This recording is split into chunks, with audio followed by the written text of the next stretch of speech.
Hello students, आज की class में हम जो टॉपिक पढ़ेंगे वो है हमारा एंटी पॉवर्टी मेजर्स।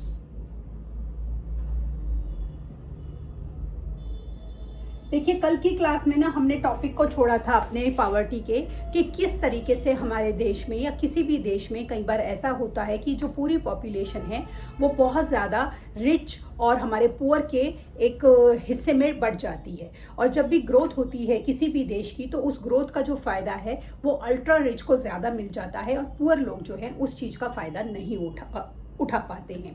इसके अलावा हमारे देश में, इंडिया जैसे देश में, कुछ सोशल और इकोनॉमिक हमारे कुछ इस तरह के कल्चर्स हैं जो कि किसी भी गरीब इंसान को और ज़्यादा गरीब करने के लिए रिस्पॉन्सिबल होता है। जैसे कि ना कुछ हम बोलें कि कुछ हमारे सोसाइटिकल या कल्चरल ऐसे रिचुअल्स होते हैं कि जैसे कि बहुत हमें ट्रेडिशनली जो हैं बहुत ही लेविश वेडिंग्स करनी है, या हमें किसी के लिए किसी के बर्थ पर या किसी की डेथ पर हमें बहुत ज़्यादा तरीके के रिचुअल्स को पूरा करना है। मैं ये नहीं कह रही हमें ये नहीं करना चाहिए, हमें ये बिल्कुल अपने कल्चर्स, रूट्स और इन सब चीज़ों को हमें बिल्कुल फॉलो करना चाहिए। But at the same time हमें उस इंसान की जो इकोनॉमिक पोजीशन है हमें उसको भी कंसिडर करना चाहिए, और ये चीज़ें हमें उसके ऊपर ज़बरदस्ती थोपनी नहीं चाहिए कि आपको ये करना ही चाहिए, नहीं तो सोसाइटी आपका बॉयकॉट कर देगी, सोसाइटी आपको कर्स करेगी। ये चीज़ें हमें या तो हम उसके साथ इन सारी चीज़ों में कोऑपरेट करें, हिस्सेदारी करें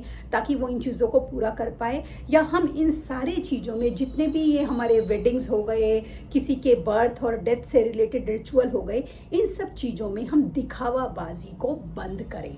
तो जब हम इन सब चीज़ों में दिखावाबाजी, शोइनेस को बंद करते हैं तो ये सारी चीज़ें बहुत ज़्यादा पारंपरिक और कल्चरल रूट से जुड़ी हो जाती हैं, क्योंकि जो फिर इनके पीछे का जो बेसिक थॉट होता है वो मेंटेन रहता है कि आप अपने कल्चर को फॉलो कर रहे हैं। लेकिन जब हम उसे दिखावा, ढिंडोरा या कुछ इस तरह की चीज़ों से रिलेट कर देते हैं तो ना ये केवल उस आदमी, उस फैमिली की हम बोलें इकोनॉमिक स्टैंडिंग को ख़राब करता है, और धीमे धीमे सोसाइटी में जो ये हम बोलते हैं ना कि दिखावे की ये भेड़ चाल चलती है, किसी ने इतना खर्च किया तो उससे ज़्यादा, तीसरे ने उससे ज़्यादा, ये सारी चीज़ें गरीब और लोअर मिडिल क्लास या मिडिल क्लास के लोगों को बहुत ज़्यादा पॉवर्टी के डेट ट्रैप में फंसा देती हैं। जैसे हमारे बहुत सारे ऐसे किसान होते हैं जिनको अपने फार्म में, अपने खेत में अपने बीज को, अपने फसल को तैयार करने के लिए, सीड्स के लिए, फर्टिलाइज़र्स के लिए, इक्विपमेंट्स के लिए पैसा चाहिए। अब उसके पास पैसा नहीं होता।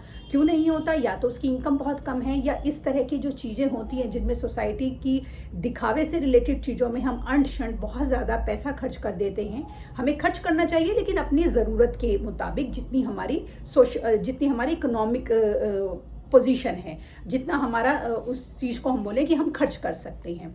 हम ज़रूरत से ज़्यादा खर्च करते हैं तो अब इसके लिए उसको सामान के लिए पैसे चाहिए, तो उसने क्या करा, मनी लेंडर से पैसे उधार लिए, पैसे उधार लेके सब काम कर लिया। मान लीजिए फसल बहुत अच्छी हुई तो ठीक है, वो अच्छे से बच गया और उसने मनी लेंडर का सारा पैसा वापस कर दिया। लेकिन मान लीजिए बारिश बहुत ज़्यादा हो गई या बारिश बिल्कुल ही नहीं हुई तो उसकी फसल की जो प्रोडक्टिविटी थी वो बहुत कम हुई। ऐसे में वो मनी लेंडर का जो इंटरेस्ट था वो ना तो रकम दे पाया ना इंटरेस्ट दे पाया, तो जो ज़मीन पहले कभी उसकी हुआ करती थी वो उस मनी लेंडर की हो गई, और वो इस तरीके से डेट ट्रैप में उलझता चला गया, और ये चीज़ें पॉवर्टी को लीड करती हैं। तो जब हम आज़ाद हो गए और हम कॉलोनियल कंट्रोल से बिल्कुल फ्री हो गए तो हमारे देश में हमारी जो सरकारें थी उन्होंने बहुत सारे एंटी पॉवर्टी मेजर्स लगाए, जिसमें अलग अलग तरीके से अलग अलग प्रोग्राम चलाकर लोगों को गरीबी से मुक्त करने की कोशिश की गई। जैसे ये हमारे कौन से प्रोग्राम थे, जैसे कि इकोनॉमिक ग्रोथ, सरकार का पहला ये था नारा कि इकोनॉमिक ग्रोथ ज़्यादा हो। डेफिनेटली इकोनॉमिक ग्रोथ तो बिल्कुल होनी चाहिए क्योंकि उसका फ़ायदा हम सबको मिलेगा किसी ना किसी तौर पर, चाहे डायरेक्टली चाहे इनडायरेक्टली। अगर हमारा इकोनॉमी ग्रो कर रहा है तो उसका फ़ायदा हर एक इंसान को देश में ज़रूर होता है, चाहे डायरेक्ट चाहे इनडायरेक्ट। फिर सरकार ने एंटी पॉवर्टी प्रोग्राम्स को टारगेट करा, तो सरकार ने इसके लिए क्या करा, सरकार ने इसके लिए बहुत सारे प्रोग्राम प्रोग्राम्स चलाए, जैसे national rural employment guarantee scheme NREGA जिसे हम बोलते हैं 2005 में लॉन्च किया गया। इसी तरह national food for work program ये शुरू किया गया। प्राइम मिनिस्टर रोजगार योजना शुरू की गई। रूरल एम्प्लॉयमेंट जनरेशन प्रोग्राम शुरू किया गया।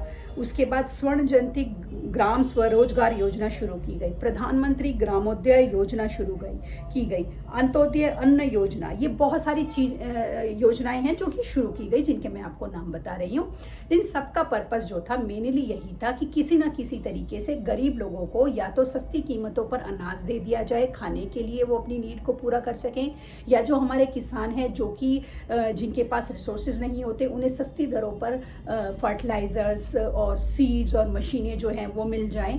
अगर किसी ऐसी सिचुएशन में किसान ने या सरकार ना किसान विकास पत्र, किसान क्रेडिट कार्ड भी सरकार ने हमारी शुरू करे, जिसमें किसानों के कार्ड्स बनवा दिए गए।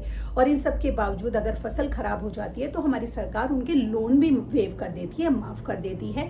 मनी लेंडर की तरह सरकार ऐसे काम नहीं करती कि किसान ने बेचारे ने लोन नहीं चुकाया तो ज़मीन सरकार की हो गई। नहीं, सरकार ऐसा कोई काम नहीं करती। सरकार कई बार उनके लोन भी माफ़ कर देती है, जब सारी परिस्थिति के बाद सरकार को वो सिचुएशन जो है वो बिल्कुल जेन्युइन लगती है, जो कि किसान को सपोर्ट करने के लिए बनाई गई थी।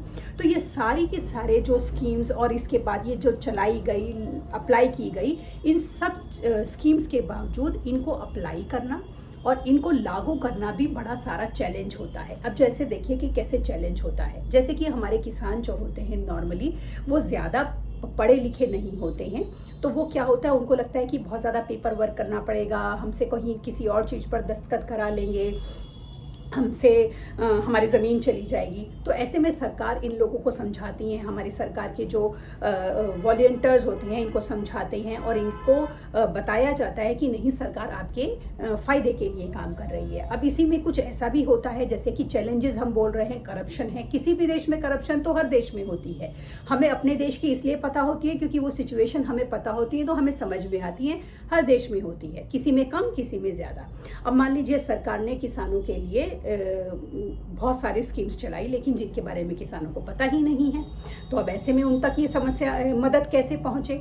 क्यों पता नहीं है? क्योंकि इतने सारे मिडिल मैन हमारे देश में, इतने सारा जो हमारा ब्यूरोक्रेसी है उसमें इतने सारे मिडिल मैन होती हैं कि सरकार की तरफ से जो मदद चलती है वो किसानों की तरफ तक आते आते या तो वो बहुत कम अमाउंट रह जाता है या वो पहुँच ही नहीं पाता है। मान लीजिए कि सरकार ने 100 रुपये, मैं एक सिर्फ एग्जाम्पल के लिए बोल रही हूँ, 100 रुपये किसान की मदद के लिए भेजे, तो बीच में इतने सारे मिडिल मैन होते हैं जो अपना कमीशन का परसेंटेज रखते हैं कि किसानों तक पहुँचते पहुँचते वो मदद सिर्फ 10 रुपये रह जाती है। 90 रुपये बीच में मिडिल मैन द्वारा क्या किए जाते हैं, करप्ट लोगों के द्वारा यूज़ कर लिए जाते हैं। अब आप कहेंगे ये तो बड़ी गलत बात है। ऐसा तो देखो, अब जैसे कि हम सब लोग टैक्स दे रहे हैं, अलग अलग तरीके के हम पर सारे डायरेक्ट और इनडायरेक्ट टैक्सेस लगते हैं। ये सारा पैसा इसीलिए यूज़ किया जाता है कि किसानों के लिए या हमारे देश की तरक्की के लिए जितने भी अलग अलग काम हैं उनमें यूज़ किया जाए। अब मिडिल मैन ने खा लिया तो हमें भी लगेगा कि ये तो हमारे टैक्स पेयर के पैसों का कितना मिसयूज़ हो रहा है।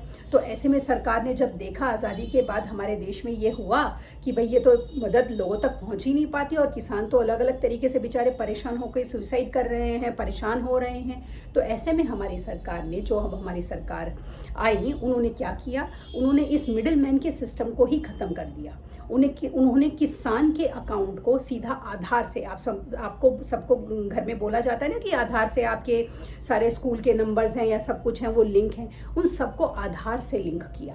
जब आधार से किसानों के बैंक अकाउंट्स लिंक हो गए तो जो हमारी सरकार उनको मदद भेजती है वो मदद सरकार के द्वारा भेजी गई मदद डायरेक्ट किसान के अकाउंट में ट्रांसफ़र होती है। जैसे गैस सिलेंडर पर सब्सिडी, अगर आपके घर में गैस सिलेंडर आते हैं, पाइपलाइन नहीं है, तो जो सब्सिडी पर जो सरकार सब्सिडी देती है सिलेंडर पर, वो डायरेक्ट आधार से लिंक जो बैंक अकाउंट होता है उसमें क्रेडिट हो जाती है। इसी तरह जब किसान को सरकार को मदद देनी होती है तो वो मदद किसान के अकाउंट में डायरेक्ट जो है वो क्रेडिट हो जाती है। तो ऐसे में जो सरकार मदद देते हैं वो डायरेक्ट किसान तक पहुंचती है और उतनी ही पहुंचती है जितनी सरकार ने दी है। 100 रुपये दिए हैं तो पूरे 100 ही पहुंचते हैं।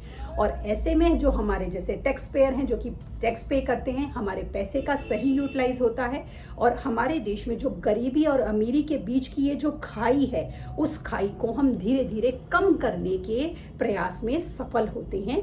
क्योंकि अगर हम टैक्स का पैसा दे रहे हैं और वो टैक्स का पैसा हमारे ही देश के किसानों के फायदे के लिए यूज़ हो रहा है, तो अल्टीमेट जो हमारा किसान उगाएगा, अल्टीमेट वो कहीं ना कहीं हम ही लोग कंज्यूम करेंगे ना, वन पार्ट ऑफ उसका हम भी कंज्यूम करेंगे, तो वो अल्टीमेट हमें भी फायदा करेगा। तो इस तरीके से जो हम अपना एक नेशन बनाएंगे, वो आपस में एक ट्रस्ट का, हम बोलें एक कॉपरेशन का नेशन होगा, जिसमें सभी लोग मिलकर डायरेक्ट और इनडायरेक्ट तरीकों से एक दूसरे की मदद कर रहे हैं, एक दूसरे को अपलिफ्ट कर रहे हैं और एक दूसरे के बीच में जो डिस्ट्रस्ट की खाई है उसको धीरे धीरे कम कर ज़ीरो करने की कोशिश कर रहे हैं। इसी के साथ आज हमारा पॉवर्टी का टॉपिक ख़त्म हुआ। कल की क्लास में नया टॉपिक करेंगे, तब तक के लिए शुभ रात्रि।